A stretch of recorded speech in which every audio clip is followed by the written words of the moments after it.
Hello everyone, my name is Gavin McDonald, and this is my HMT 175 Italian Food Myths and Stereotypes presentation, and today we're going to talk a little bit about Fettucine Alfredo.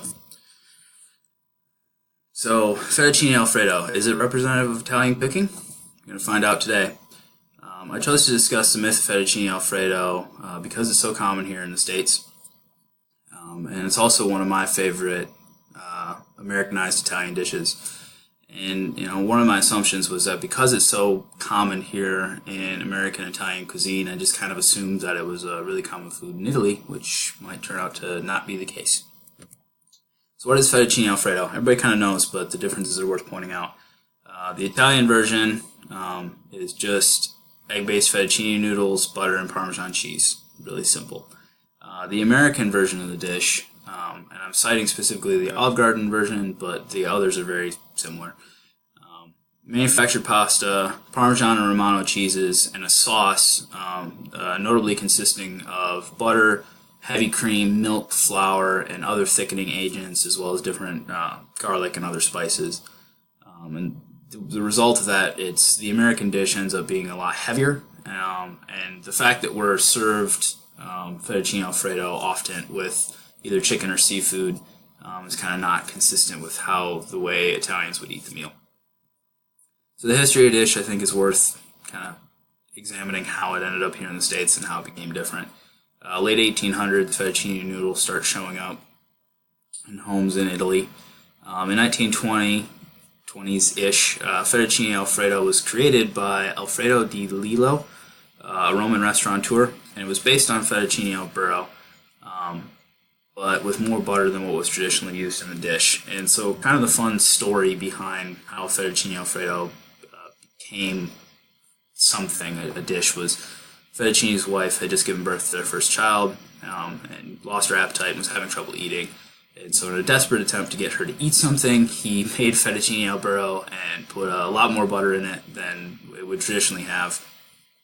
Started up while the pasta was warm and created this really nice, silky, velvety texture to it. And his wife loved it, actually ended up eating it, which is how it ended up being served in his restaurant. And so that led to when New York restaurateur and food critic George Rector ate in his restaurant. He loved the dish, brought it back to the States in both his cookbook as well as talking about it in his New York Sunday Post column. In the 40s and 50s, the dish became popular with Americans, particularly after the war as tourism increased to Rome and other parts of Italy. And in 1966, the Pennsylvania Dutch brand noodle company began marketing fettuccine egg noodles with a recipe for fettuccine Alfredo that called for cream and Swiss cheese. So why fettuccine Alfredo is a myth? We got three primary reasons. The Americanized version of fettuccine is not true to the original.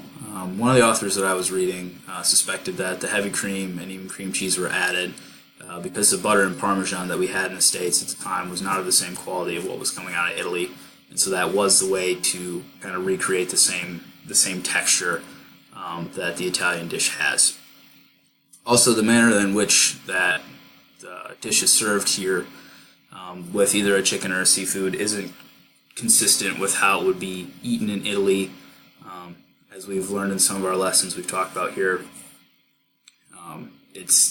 you wouldn't see a protein and a pasta on the same plate at the same time in an Italian dish.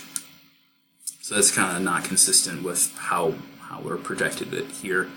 And it's also not a grandiose representation of a highly common Italian dish. So it's being seen, served locally in Rome in a different version than what we get here. But many Italians have never heard of it, and it's not something that's incredibly common that it's seen all over the place, which I think is something that's important. And so kind of the takeaway from this is it's easiest to believe the truth that's directly in front of us. And so kind of what I'm trying to get at there is that I kind of had these assumptions about the dish because it was presented to me in a way here in the States, and because I've had Fettuccine Alfredo so many different times from so many different supposed Italian restaurants that I just kind of assumed that was how it was made in Italy. And turns out to not at all be the case, like many other things. And it's really easy when you're presented with something about another culture to just kind of accept it and believe it and move on. So many times we're not given a cause to kind of evaluate what the myth or stereotype or whatever is being presented to us and just kind of accept that as truth. And I think it happens a lot, and it can get people into trouble. So as you're going on throughout this course and as well throughout your life, fact check things. It's important. It's an important thing to do, and it can really kind of open your eyes to how other people live and how they think about different things. And I think that's really valuable. So thank you guys for listening, and I hope you have a great day. Bye.